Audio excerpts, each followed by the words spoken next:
ఆంధ్రప్రదేశ్ ప్రభుత్వ అసెంబ్లీలో కొద్దిమంది పెద్దలు చేసిన కామెంట్స్ పై మెగాస్టార్ చిరంజీవి గారు స్పందించిన విధానం ఏమైతుందో అది సత్యం, 100% సత్యం, 100% సత్యం. అప్పుడు వైఎస్ జగన్మోహన్ రెడ్డి గారి హయాంలో ఆయన సీఎంగా ఉన్నప్పుడు, పేరు నాని గారు సినిమాటోగ్రఫీ మంత్రిగా ఉన్నప్పుడు ఇండస్ట్రీ నుంచి చిరంజీవి గారితో పాటు చాలా మందిని వారు ఆహ్వానించారు. అందులో నేను కూడా ఒకండి. చిరంజీవి గారు మాట్లాడుతూ నానుమూర్తి కూడా వచ్చాడు మాతో అన్నారు. కాబట్టి చాలా మంది మీలాంటి మిత్రులు నన్ను ఈవేళ అక్కడ ఏం జరిగిందని అడుగుతున్నారు. కాబట్టి చెప్పాల్సిన బాధ్యత నాపై ఉంది. కాబట్టి నేను చెప్తున్నా, సత్యం చెప్తున్నాను మీకు.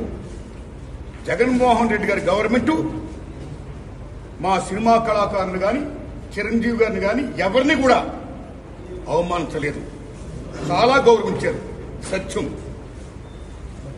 ఎందుకంటే కోవిడ్ కష్టకాలంలో సినిమా రంగం ఏమైపోద్ది అని భయోందనతో ఉన్న దశలో పరిశ్రమ పెద్దలందరూ కలిసి చిరంజీవి గారిని కలిశారు. పరిశ్రమ పెద్దగా ఆయన భావించి, ఆయన గౌరవించి నన్ను ఆహ్వానించారు. చిరంజీవి గారు స్వయంగా నాకు ఫోన్ చేశారు కూడా. అదే సంస్కారం. అప్పుడు నేను ఢిల్లీలో ఉన్నా. నారాయణమూర్తి ఇండస్ట్రీ క్లిష్ట పరిస్థితిలో ఉంది.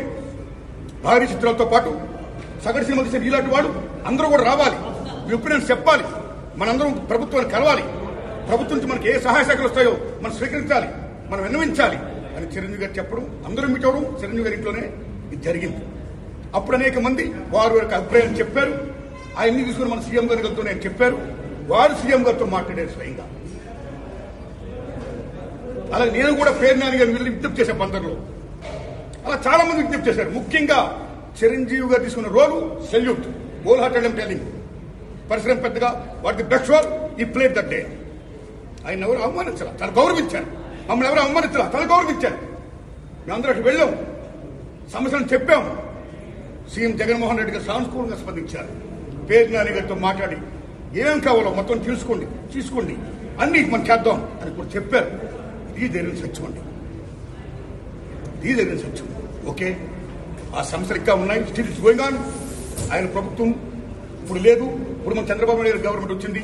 ఇప్పుడు ఈ గవర్నమెంట్ లో ఆనాడు ఎక్కడ ప్రియాంబుల్, గత గవర్నమెంట్ లో ఏ ప్రియాంబుల్ ఉందో, ఏ ప్రజలకి ఏ సమస్యలు ఉన్నాయో, ఏ ఇండస్ట్రీకి, cinema industry, anybody anything else, వాళ్ళకి ఏ సమస్యలు ఉన్నాయో అకార్డింగ్ టు ప్రియాంబుల్ గత ప్రభుత్వంలో ప్రజలు విన్నవించుకున్న విన్నపాలు ఏమైతే ఉన్నాయో ఆ విన్నపాలని ఇప్పుడు, ఆ సమస్యలు ఇప్పుడున్న ప్రభుత్వం చంద్రబాబు నాయుడు హయాంలో నెరవేర్చాలని, దానికి సినిమాటోగ్రఫీ మంత్రి గారు దుర్గేష్ గారు సహకరించాలని, మన తెలుగు ఇండస్ట్రీ నుంచి వెళ్లి ఇవాళ డిప్యూటీ సీఎంగా ఉన్న పవన్ కళ్యాణ్ గారు చొరవ తీసుకోవాలని నేను విజ్ఞప్తి చేస్తూ మా సమస్యల్ని, మన పరిశ్రమ సమస్యల్ని క్లియర్ చేయాల్సిందిగా మనస్ఫూర్తిగా వారిని కోరుకుంటున్నా.